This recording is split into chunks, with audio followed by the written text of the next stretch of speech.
जंगल राज महाजंगल राज के काम ना हो रहा है। यानी कहते ना कि यूपी में का बा तो ठोकम ठाक बा, यूपी में का बा तो बुलडोजर बा, यूपी में का बा तो अगर जो सच बोल रहा तो जेल बा। तब से मेरे पास जय श्री राम का नाम लेकर सैकड़ों धमकियां आई। यदा हि धर्मस्य ग्लानिर्भवति भारत तदात्मानं सृजाम्यहं परित्राणाय साधूनां। आप कह सकते हो प्री प्लानिंग सरकार और पुलिस का इकबाल खत्म होता हुआ नजर आ रहा है।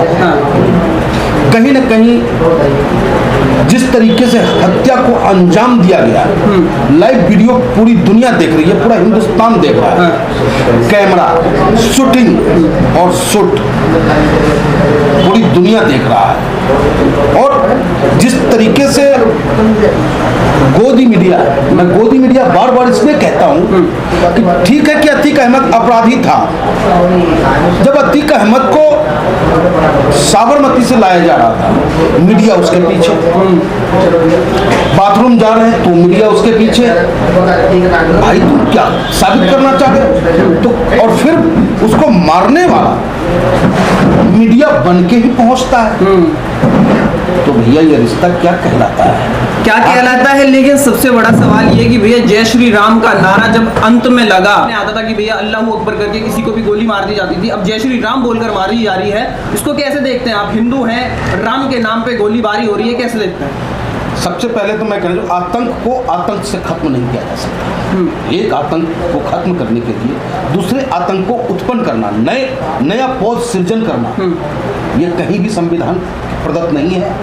और भगवान राम के नाम पर जो आतंक फैलाया जा रहा है उसका मैं पुरजोर विरोध करता हूं, क्योंकि मेरा राम रावण के भाई को भी बिना सकुचाए जब उनके शरण में आ जाता है, शरणागत होता है, तो उसे सिंहासन देने का काम करता है। मेरा राम सबरी का जूठन बैर खाता है। मेरा राम सुग्रीव को वाली से मुक्ति दिला करके उसे राजगद्दी प्राप्त कराने का काम करता है। और ये राम राज्य की बात करते हैं, ये राम राज्य है। अरे वो शरणागत था, अदालत की शरण में था, वो सुप्रीम कोर्ट में उसने पिटीशन भी दायर की।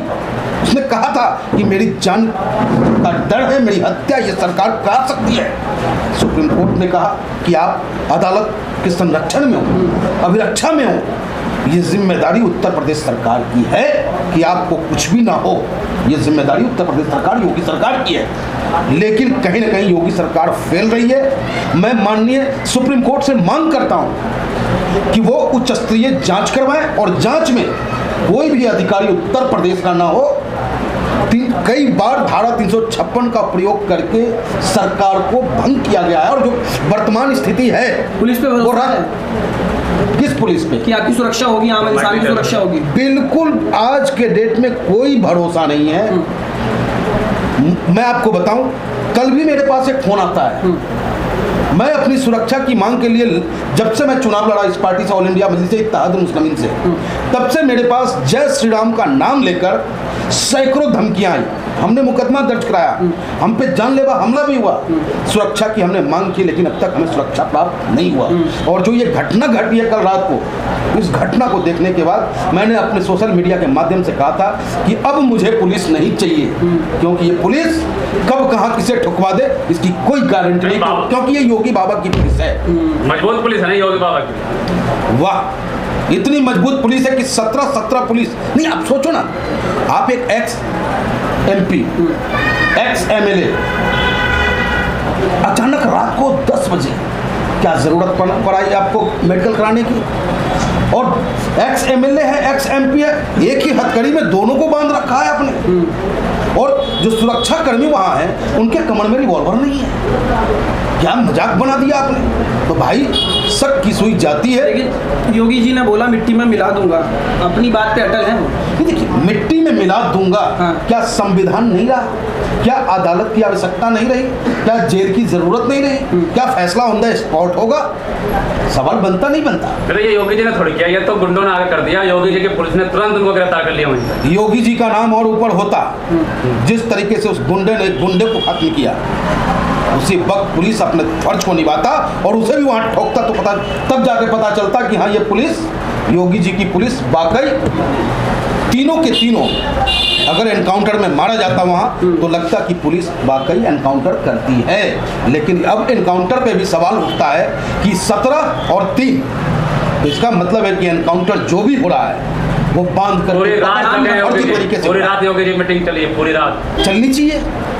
सस्पेंड में कर दिया पुलिस वालों को, अब क्या चाहिए? सस्पेंड होने से क्या होता है?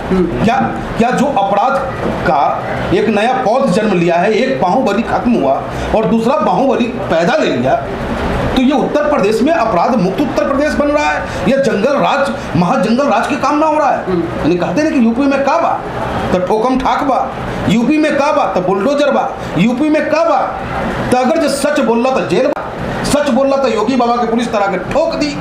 तो बहुत विषम परिस्थिति है। लेकिन हम और इंडिया मजलिस इत्तेहाद मुस्लिमीन के लोग कार्यकर्ता संविधान को बचाने के लिए अंतिम सांस तक इस सरकार से लड़ते रहे। मतलब जो भी घटना का वीडियो वायरल हुआ, कुछ हिंदू लोगों के द्वारा या फिर भाजपा के कुछ कार्यकर्ताओं के द्वारा जश्न मनाया गया, आतिशबाजी की गई और वहाँ पे विपक्षी नेताओं ने कहा कि भैया ये देखिए कैसे काम हो रहा है। मैं कह तो रहा हूँ जय श्री राम कह करके आप एक संदेश देने का काम करते हो कि भगवान राम का नाम लेकर के आप आतंक करोगे, पुलिस आपको कुछ नहीं करेगी। भगवान राम का नाम लेकर के आप किसी भी व्यक्ति की हत्या कर दोगे, आपको पुलिस कुछ नहीं करेगी। और अगर आपने भगवान राम का नाम नहीं लिया है तो आपकी हत्या पुलिस कर देगी। तो सवाल उठता है, मेरा राम ऐसा नहीं था, मेरे राम का सिद्धांत ऐसा नहीं था। मेरा राम तो अपने पिता के वचन को निभाने के लिए राजगद्दी को ठोकर मारा और इन्होंने राजनीति के तहत सत्ता प्राप्ति के लिए ठोकम ठोक नीति धराधर चला। अगर आप देखेंगे इसको गहराई से तो 2024 है, क्योंकि भारतीय जनता पार्टी के पास कोई ऐसी उपलब्धि नहीं है जिस उपलब्धि के सहारे वो सत्ता तक पहुंच सके। तो अब इनको हिंदू मुसलमान ही दिखता है। अरे अपराधी है। अगर अपराधी ब्रिजेश सिंह है तो वो अपराधी है, अपराधी विनोद सेंगर है तो वो अपराधी है, वो ठाकुर नहीं है। और अगर अपराधी अतीक था तो एक अपराधी था, वो मुसलमान नहीं था, वो एक अपराधी था। लेकिन उसको मुसलमान के एंगल से देख करके समाज में, जनता में, प्रदेश में आप दिखा करके चुनाव की जो रणनीति तैयार कर रहे हैं, तो उत्तर प्रदेश की आवाम जो भोली भाली जनता है वो आपकी रणनीति को समझ रहा है और 24 में आपके इस मंसूबे पे कामयाब नहीं होने। सुबह से एक मुद्दा चल रहा था कि भैया जम्मू कश्मीर में जो पुलवामा घटना हुई थी उसकी जांच हो, योगी सरकार कैसे फेल थी, तो योगी का वो मोदी सरकार कैसे फेल थी, मोदी जी का बयान आ गया, इस पर चुप्पी साधी है। शाम को इस तरह की घटना आ जाती है, मेन स्ट्रीम मीडिया पहले वो बात करता है, फिर एकदम से सब चुप्पी साध लेते हैं। तो क्या लगता है मुद्दा भटका दिया गया है? देखिए, सरकार की सबसे बड़ी जो काम करने का तरीका है कि जनता को डाइवर्ट करना। जब सरकार पहली बार सत्ता में आई तो इसने सत्ता में आने से पहले कहा था महंगाई खत्म करूंगा, बेरोजगारी खत्म करूंगा, आपका काला धन ला के दूंगा। जब जनता सरकार की तरफ देखना शुरू किया तो आधार कार्ड की लाइन में लगा दिया, फिर गैस की जब सिलेंडर का रेट बढ़ने लगा तो सब्सिडी के माध्यम से लाइन में लगा दिया, फिर कभी जनधन खाता के नाम पे लाइन में लगा दिया।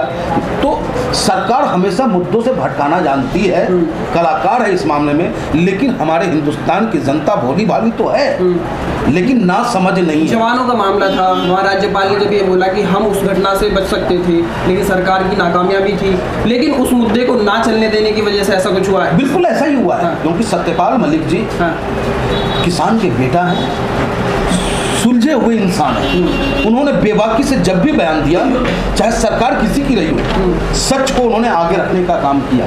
उन्होंने सच रखा, चली थोड़ी देर और इस बयान, अब ये बयान न चले, अब आज अतीक चलेगा और जनमानस पे जय श्री राम का वो घोष भी सुनाई देता हुआ मिलेगा और ये कहा जाएगा कि आतंक का अंत जय श्री राम के नाम से। कहते हैं लोग कि पाकिस्तान में डरने लगा भी योगी जी से। देखिए, कहना एक अलग बात है और पाकिस्तान हमारे सामने है क्या ये हमें बता दो। पाकिस्तान में हमें ही भेज दो ना, पाकिस्तान हमसे ही भाग जाएगा पीछे। पाकिस्तान में किसी को मत भेजो ना, हमारे ऑल इंडिया मजलिस इत्तेहाद मुस्लिमीन के कार्यकर्ता को भेज दो, पाकिस्तान की उसकी औकात दिखा देंगे हम। तो जितना पाकिस्तान हम लोग नहीं करते हैं, उससे ज़्यादा, राम से ज़्यादा भारतीय जनता पार्टी के लोग पाकिस्तान करते हैं, क्योंकि इनको चुनाव जीतने के लिए पाकिस्तान खत्म हो रहे हैं तो कुछ नहीं दिख रहा पंडित जी। एक नया गुंडा उत्पन्न हो रहा है। कौन गुंडा उत्पन्न?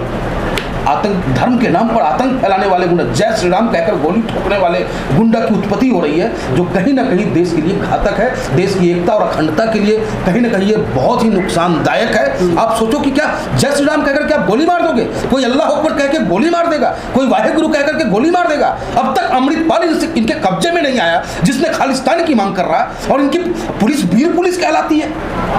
क्यों नहीं सवाल उठेगा इनके ऊपर? समाज को भी असर पड़ेगा क्या? हिंदू धर्म को क्या बदनाम किया जा रहा है? बिल्कुल बदनाम किया जा रहा है।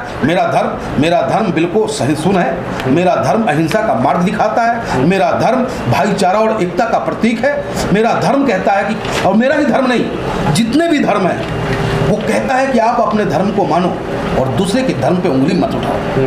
ये हर धर्म हर मजहब कहता है। एक कहा जाता था कि जैसे मुस्लिम पाकिस्तान आतंकवादी से नए नए युवाओं को दिमाग में भर के अल्लाह अकबर को नारे से कुछ भी करवाते हैं, क्या वो वही स्थिति अब भारत में भी आ गई? बिल्कुल सही पकड़ा आपने, बिल्कुल सही पकड़ा आपने, क्योंकि रोजगार के नाम पर देने के लिए इनके पास कुछ नहीं है। इनके नेताओं के बेटा तो अमेरिका में ऑक्सफोर्ड में जाके पढ़ाई करेंगे और गरीब मजदूर किसान का बेटा तलवार लेकर जय श्री राम करेंगे, क्योंकि उनको रोजगार नहीं देना, उनको बेहतर शिक्षा नहीं देना है, उनको बेहतर स्वास्थ्य की व्यवस्था नहीं कराना है, तो उनको इन मुद्दों से भटका करके सड़कों पर संघर्ष करने के लिए खड़ा कर जो देश हित में नहीं है। भाजपा के कुछ नेता कहते हैं कि भैया ये भगवान की नीति थी, कह रहे हैं कि ये भगवान की नीति थी, कभी कभी प्रकृति अपने आप इस तरीके की घटना को पाप बढ़ता है तो कोई ना कोई आता है पाप खत्म करने के लिए। यदा यदा हि धर्मस्य ग्लानिर्भवति भारत तदात्मानं सृजाम्यहं परित्राणाय साधूनां विनाशाय च दुष्कृतां संभवानि युगे युगे। जब जब धर्म की हानि हुई है तब तब कोई ना कोई अवतरित हुआ है, चाहे वो हिंदू के घर में हो या मुसलमान के घर में हो। मानवता की कल्याण के लिए एक से एक योद्धा इस धरती पर ऊपर वालों ने भेजा, लेकिन इसका मतलब ये नहीं कि आप अपने पाप को छुपाने के लिए भगवान का सहारा लें, अपनी नाकामी को छुपाने के लिए भगवान का सहारा लें। अरे मानवता भी कुछ चीज़ है, संविधान भी कोई चीज़ है। देश संविधान से चलेगा या उनके शब्दों से चलेगा, ये मैं पूछना चाहता हूँ। सवाल वही पैदा होता है कि योगी जी को बोला जा रहा है कि भैया 2.0 आ गया है, पहले बुलडोजर नीति थी, अब एनकाउंटर नीति है, बचना कोई नहीं है, रामराज ऐसे ही आएगा। तो भैया वो टॉप 100 का सूची निकाले ना हिंदुस्तान उत्तर प्रदेश का, टॉप 100 की सूची में कितने अपराधी कौन कौन है और उनको ठोकेंगे, वो सूची नहीं निकालेंगे। ये काम चल रहा है। कहाँ काम चल रहा है? कौन सा काम चल रहा है? अतीक हो गया, मुख्तार हो गया, काम चल रहा है ना। विनोद सेंगर का क्या हुआ? सवाल नहीं उठता है। ब्रजेश सिंह पूर्वांचल का एक अपने आप में वजूददार डॉन है, लेकिन वो सरकार के लोग हैं तो उन पर कार्रवाई नहीं होगी। अतीक अहमद सरकार के खिलाफ बोलता है तो उसको पुलिस की अभिरक्षा में ही ठोक दिया जाएगा, तो ये जायज नहीं है। इसका हम ऑल इंडिया मजलिस इत्तेहाद मुस्लिमीन पुरजोर विरोध करते हैं और मांग करते हैं महामहिम राष्ट्रपति महोदय से कि तत्काल इसे संज्ञान में लेकर, और सुप्रीम कोर्ट जिन्होंने कहा था कि आपकी सुरक्षा की जिम्मेदारी उत्तर प्रदेश सरकार की है, तो वो सरकार से सवाल करें और उच्च स्तरीय जांच कराने का कार्य करें। ठीक।